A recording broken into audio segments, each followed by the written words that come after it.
Hello friends, स्वागत है आपका हमारे यूट्यूब चैनल पे। आज हम आपके लिए ले आए हैं एक नया चैप्टर, एक नया कंसेप्ट, कॉर्पोरेट सोशल रिस्पॉन्सिबिलिटी। तो आजकल काफ़ी जो बड़ी बड़ी कंपनियां हैं, एक प्रेस्क्राइब लिमिट से टर्नओवर ज़्यादा है, नेटवर्थ ज़्यादा है, या कुछ प्रॉफिट्स मेकिंग कंपनियां हैं, उनको कंपल्सरली कॉर्पोरेट सोशल रिस्पॉन्सिबिलिटी में एक सर्टेन परसेंटेज कुछ अपने प्रॉफिट्स में से स्पेंड करना पड़ता है, जो कि सेक्शन 135 ऑफ कंपनीज एक्ट 2013 में ये लाया गया था। तो देखते हैं डिटेल में क्या डिस्कशन है इसका। सबसे पहले किन किन पे ये सेक्शन एप्लीकेबल है। तो सेक्शन 135 है वो सारी कंपनियों पे एप्लीकेबल है जिनका इन तीनों में से अगर एक भी कंडीशन फुलफिल कर देती है तो ये सेक्शन एप्लीकेबल हो जाता है। क्या क्या है? फर्स्ट कंडीशन है नेटवर्थ कंपनी की 500 करोड़ रुपीज या उससे ज़्यादा होना चाहिए। कम से कम 500 करोड़, अगर 500 करोड़ भी हो गया तो ये सेक्शन एप्लीकेबल हो जाएगा। फिर है टर्नओवर ऑफ रुपीज 1000 करोड़ और मोर, टर्नओवर 1000 करोड़ या उससे ज्यादा, या net profit of rupees 5 crore और मोर। इन तीनों में से अगर एक भी कंडीशन फुलफिल हो जाती है, जैसे और लिखा है, मीन्स कि सब में सारी कंडीशन फुलफिल होना कंपल्सरी नहीं है, तीनों में से एक भी कंडीशन फुलफिल हो गई तो उसको सेक्शन 135 का कंप्लायंस करना पड़ेगा। किस साल देखेंगे ये? During the immediately presiding financial year, मतलब जिस साल मान लो 31 मार्च 23 को ये बैलेंस शीट बनाई कंपनी ने और पता लगा कि प्रॉफिट 5 करोड़ से ज्यादा आ गया, तो तो उसके आगे वाले साल जो 23-24, मतलब 1 अप्रैल 2023 से ये सेक्शन एप्लीकेबल हो जाएगी। और ये सेक्शन एप्लीकेबल हो जाती है तो उसको एक CSR कमेटी कॉन्स्टिट्यूट करना पड़ती है, corporate social social responsibility committee, जिसमें बोर्ड के 3 या उससे ज्यादा डायरेक्टर होंगे, कंसिस्टिंग ऑफ 3 और मोर डायरेक्टर। अब 3 डायरेक्टर में से एक, कम से कम एक इंडिपेंडेंट डायरेक्टर होना चाहिए, जो कि इंडिपेंडेंट डायरेक्टर लेकिन जिन कंपनी को इंडिपेंडेंट डायरेक्टर अपॉइंट नहीं करना पड़ता, उन कंपनी की CSR कमेटी में सिर्फ 2 ही डायरेक्टर इस कमेटी में होंगे। However, if a company is not required to appoint an independent director under Section 149(4) of the Companies Act, then its CSR committee shall be formed with a 2 or more director, 2 या 2 से ज़्यादा। अगर independent director है तो 3 और उसमें से एक इंडिपेंडेंट कंपलसरी है, और इंडिपेंडेंट डायरेक्टर अपॉइंट करना कंपलसरी नहीं है जिस कंपनी में, तो उसमें 2 डायरेक्टर ही इस CSR कमेटी का पार्ट होंगे। तो ये तो रही एप्लीकेबिलिटी की बात कि किन किन पे ये सेक्शन एप्लीकेबल होगा। अब देखते हैं जो CSR कमेटी है उसके क्या रिस्पॉन्सिबिलिटीज है, तो उनके क्या रोल्स है। तो CSR कमेटी है वो फॉर्मुलेट करेगी एक पॉलिसी और रिकमेंड करेगी बोर्ड को, मतलब वो रिकमेंडेटरी नेचर है। बोर्ड उसके जो रिकमेंडेशन है वो एक्सेप्ट कर भी सकती है और नहीं भी कर सकती है। CSR policy indicating the activities to be undertaken by the company in the areas or subject specified in Schedule 7, sorry, इन्हें जो Schedule 7 में कुछ स्पेसिफाइड एरियाज और सब्जेक्ट्स दिए हैं जिनमें की कंपनी को जो एक्टिविटीज है वो अंडरटेकिंग करनी पड़ेगी, अगर CSR पॉलिसी ये इंडिकेट करेगी। और the amount of expenditure to be incurred on the above activities, और कितना एक्सपेंडिचर उसमें करना पड़ेगा, वो ये जो CSR कमेटी है वो CSR पॉलिसी का फॉर्मुलेशन करेगी और रिकमेंड करेगी बोर्ड को। और क्या करेगी? Monitor the CSR policy of the company for time to time उसको जो CSR की पॉलिसी है कंपनी की उसको मॉनिटर भी ये CSR कमेटी करती है। And where the amount to be spend by company does not exceed 50 lakh, requirement of constitution of CSR committee shall not be applicable. The functions of such committee be discharged by the board of director of the such company. अगर कोई company है जिसपे CSR applicable हो जाता है लेकिन जो उसको एक्सपेंडिचर करना है वो अगर 50 लाख से एक्सीड्स नहीं कर रहा है, मतलब अप टू 50 लाख तक वो अगर खर्चा कर रही है, तो कमिट जो CSR कमेटी है वो फॉर्मुलेट करना कंपलसरी नहीं है। और जो CSR कमेटी का काम है वो बोर्ड ऑफ डायरेक्टर ही देखेंगे। आगे देखते हैं, if company spends in every financial year at least 2% of average net profit of the company made during the 3 immediately preceding financial year। कितना खर्चा करना पड़ेगा कंपनी को? सीएसआर की एप्लीकेबिलिटी हो गई कंपनी के ऊपर, उसके बाद कितना खर्चा करना पड़ेगा? वो है कम से कम 2%। 2% किसका? Average net profit of the company made during the immediately presiding financial year. जैसे अपन ने देखा था कि 31 मार्च को कंपनी कंडीशन फुलफिल हो गई एक भी, तो उस पर एप्लीकेबल होगी। अब 31 मार्च 23 से पहले के 3 साल देखने पड़ेंगे, तो उन 3 सालों का प्रॉफिट देखिए कितना है। 3 सालों का प्रीसीडिंग प्रीवियस 3 फाइनेंशियल ईयर का प्रॉफिट देखिए, उन प्रॉफिट का आप एवरेज निकालिए। जितना प्रॉफिट आएगा, सपोज मेरा 30 करोड़ प्रॉफिट आता है, 30 करोड़ का मैं एवरेज निकालूंगा 3, मतलब 10 करोड़। अब 10 करोड़ का मुझे 2% कम से कम मुझे CSR एक्टिविटीज है एज पर शेड्यूल 7, उसमें मुझे स्पेंड करना पड़ेगा। मीन्स कंपनी को 10 करोड़ का 2% कम से कम उतना स्पेंड करना पड़ेगा। इससे ज्यादा भी कर सकती है लेकिन कम नहीं कर सकती। And where the company has not completed the period of 3 financial year since its incorporation during such immediately preceding financial year. अगर ऐसा भी केस हो सकता है कि कंपनी इनकॉर्पोरेट हुए हुए 3 साल नहीं हुए हो, जितने साल हुए हैं उतने साल का ही उसको एवरेज निकालना पड़ेगा। सपोज किसी को 2 साल हुए हैं, तो 2 साल का एवरेज निकालेंगे 2% का, वो जो अमाउंट निकालने के लिए। एंड जो वो स्पेंड करेगी, वो उसको कंपनी को प्रेफरेंस देना पड़ेगा। कहाँ पे? जहाँ पे उसका लोकल एरिया ऑफ ऑपरेशन है और around it where its operates, मतलब उसकी जो ऑपरेशन है कंपनी के, वहाँ के उसका जो लोकल एरिया है और उसके सराउंडिंग जो एरिया है, उसी में उसको खर्चा करना पड़ेगा, उसको प्रेफरेंस देना पड़ेगा। ऐसा नहीं कि कहीं दूर कंपनी का जहाँ ऑपरेशन नहीं है वहां से आप 500,000 किलोमीटर दूर कुछ खर्चा कर दिया, कर सकती है company, but local operation, local जो एरिया है वहां पे प्रेफरेंस देना पड़ेगा। वहां पे सफिशिएंट खर्चा कर दिया, उसके बाद आप कहीं दूसरी जगह भी कर सकते हैं। प्रेफरेंस आपको लोकल एरिया ऑफ ऑपरेशन में देना पड़ेगा। अब 2% कुछ खर्चा किया कंपनी ने, हो सकता है 2% की जगह उसने ज्यादा खर्चा कर दिया, मतलब 10 करोड़ खर्चा करना था, 10 करोड़ की जगह 11 करोड़ कर दिया। तो उसमें क्या होता है कि तो excess amount spent would be allowed to be carried forward to next year। Company को ये अभी अभी नया अमेंडमेंट आया है, पहले ऐसा नहीं होता था। जितना खर्चा कर दिया उतना ही हो गया, उसको आप कैरी फॉरवर्ड नहीं कर सकते। लेकिन अभी कंपनी को, हाँ, अगर खर्चा कर रही है तो उसको एक ऑप्शन दिया है कि आप जो जितना खर्चा किया है, अगर आपने एक्सेस किया है तो उसको आप कैरी फॉरवर्ड कर सकते हो। If company decide to adjust such excess against future obligation, then to the extent of such excess amount जितना है, an asset will have to be recognized for the amount which is spent in excess of 2%। तो company को क्या करना पड़ेगा कि 2% से ज्यादा, सपोज 10 करोड़ की जगह मैंने 11 करोड़ कर दिया, तो जो 1 करोड़ का एक्स्ट्रा किया है उसको कंपनी को एक एसेट रिकॉग्नाइज करना पड़ेगा कि हाँ, फ्यूचर में हम जो CSR का हमारा ऑब्लिगेशन आएगा उसके अगेंस्ट में हम इसको सेट ऑफ करेंगे। And such excess amount may be set off against the requirement to spend under CSR up to the immediate succeeding 3 financial year, subject to the condition date। अब उसमें भी जो कैरी फॉरवर्ड कर सकते हैं, ऐसा नहीं कि आप कितने भी सालों से कैरी फॉरवर्ड कर सकते हो, 3 साल ही, जो नेक्स्ट 3 सक्सीडिंग 3 फाइनेंशियल ईयर है उन्हीं में आप कैरी फॉरवर्ड कर सकते हो। उससे ज्यादा अगर आप कर रहे हो तो वो फिर लेप्स हो जाता है। And the excess amount available for set-off shall not include the surplus arising out of CSR activities if any। अब जो excess amount है उसमें अगर CSR एक्टिविटी से कुछ सरप्लस जनरेट हुआ है तो वो उसमें इंक्लूड नहीं होगा। And the board of the company shall pass a resolution to that effect. और कंपनी को बोर्ड को रेजोल्यूशन पास करना पड़ेगा कि हाँ, हम ऐसा कैरी फॉरवर्ड कर रहे हैं और अगले साल में हम इसको CSR का जो ऑब्लिगेशन है उसके अगेंस्ट में सेट ऑफ करेंगे।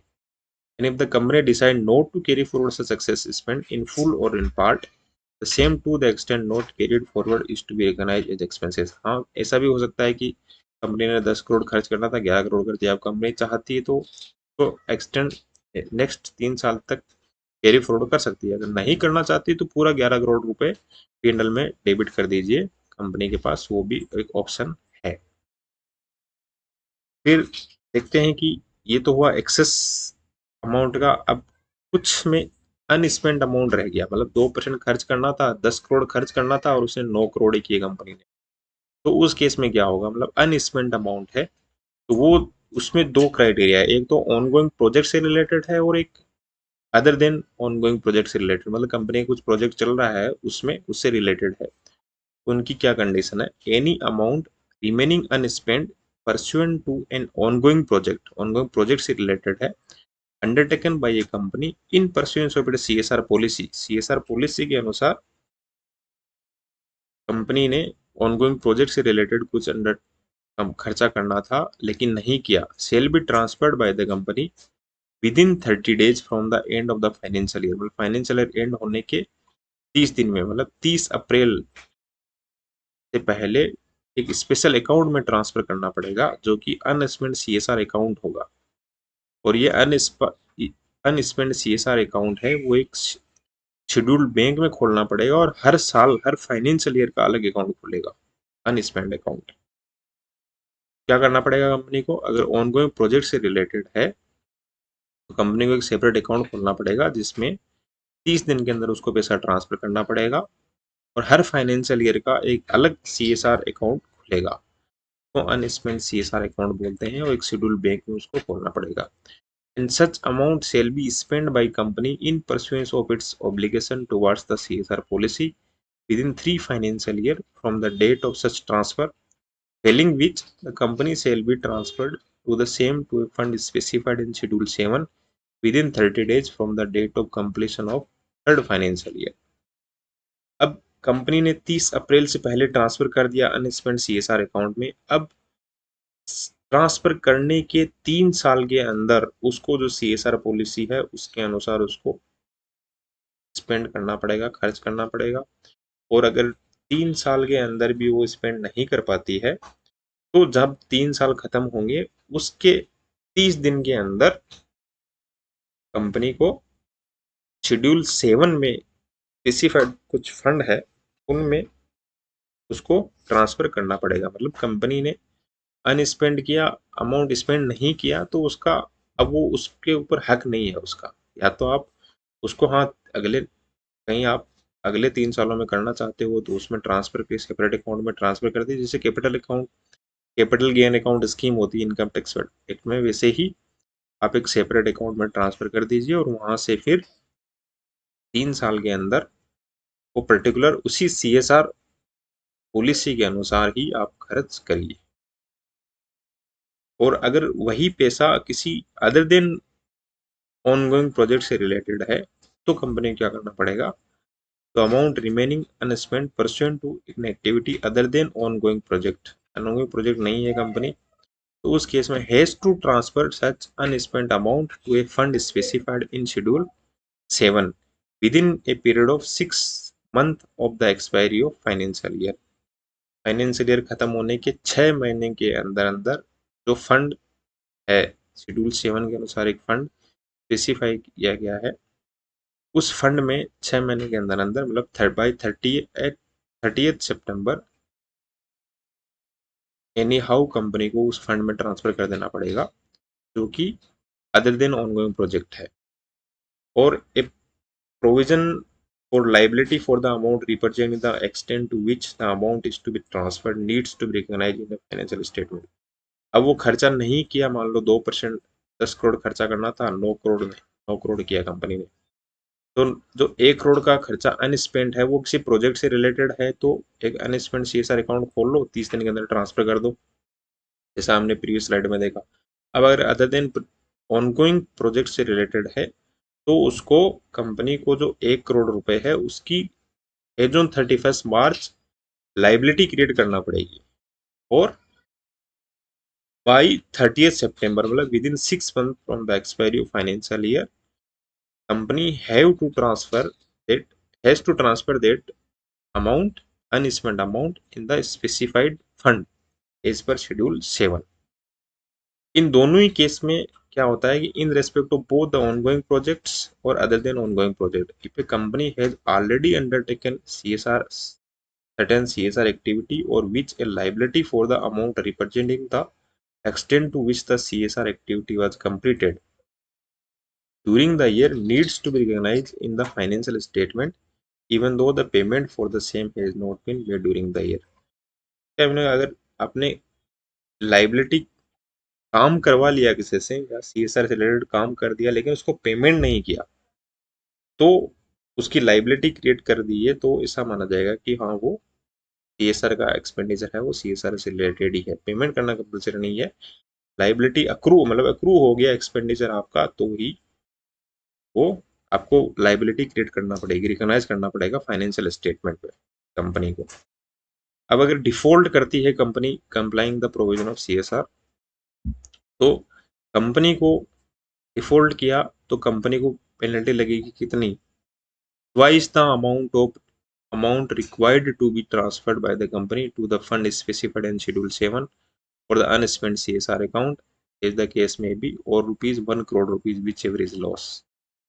1 करोड़ रुपए या ट्वाइस द अमाउंट, सब कुछ अब कंपनी को स्पेंड करना था 50 लाख या 40 लाख रुपए, 40 लाख का डबल कितना हो जाएगा? 80 लाख रुपए, और 1 करोड़ भी एवरेज 80 लाख रुपए कंपनी को पेनल्टी लगेगी। और कंपनी को तो लगेगी, साथ ही साथ जो ऑफिसर है default, every officer of the company who is in default shall be liable to penalty कितना? 1/10 of the amount required to be transferred by the company to such fund specified in Schedule 7 or the unspent CSR account, as the case may be, or rupees 2 lakh, whichever is less. Company को twice the amount और 1 crore whichever is less, और officer in default है कोई जिसकी responsibility थी कि आपको ये खर्चा करना है, तो उसको 1/10 ऑफ द अमाउंट, जितना स्पेंड करना था उसका 1/10 और 2 लाख रुपए whichever is less, वो उसको पेनल्टी लगेगी। फिर कुछ जनरल चीज़ें हैं के बारे में थोड़ा सा देख लेते हैं।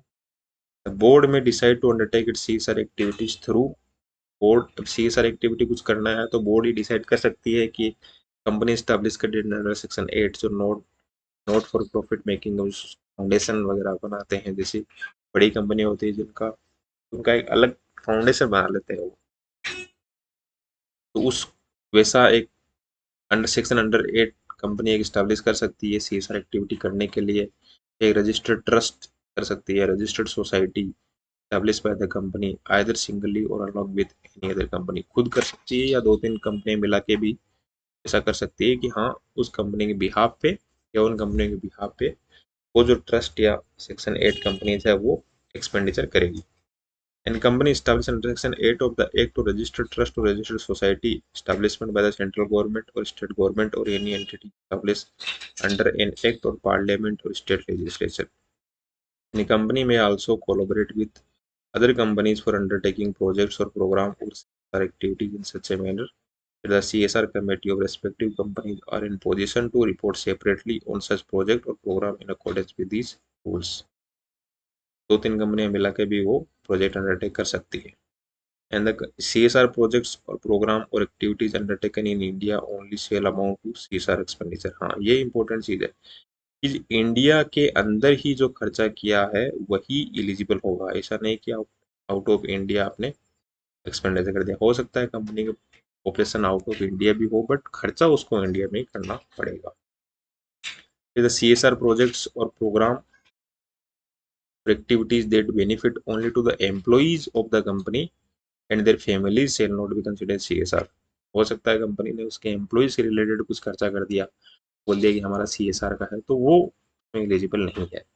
अदर देन एम्प्लॉय या उसके फैमिली मेंबर के अलावा जो पर्सन है लोकेलिटी में, लोकल एरिया में ऑपरेशन रखते हैं, उन पे खर्चा करिए। And company may build a CSR capacities of their own personal as well as those of their implementing agencies to institutions with established track record of at least 3 financial year, but such expenditure including expenditure on administrative overhead shall not exceed 5% of total CSR expenditure the company in one financial year।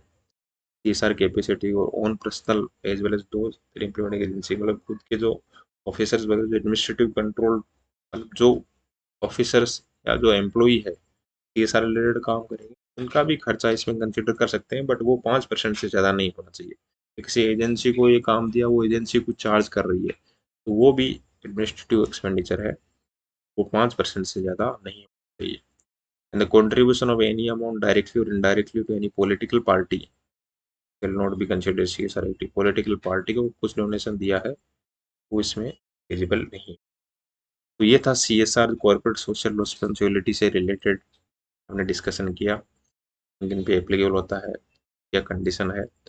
Hope you आपको अच्छा लगा, अगर अच्छा लगा तो share करिए, subscribe करिए। Thank you for watching.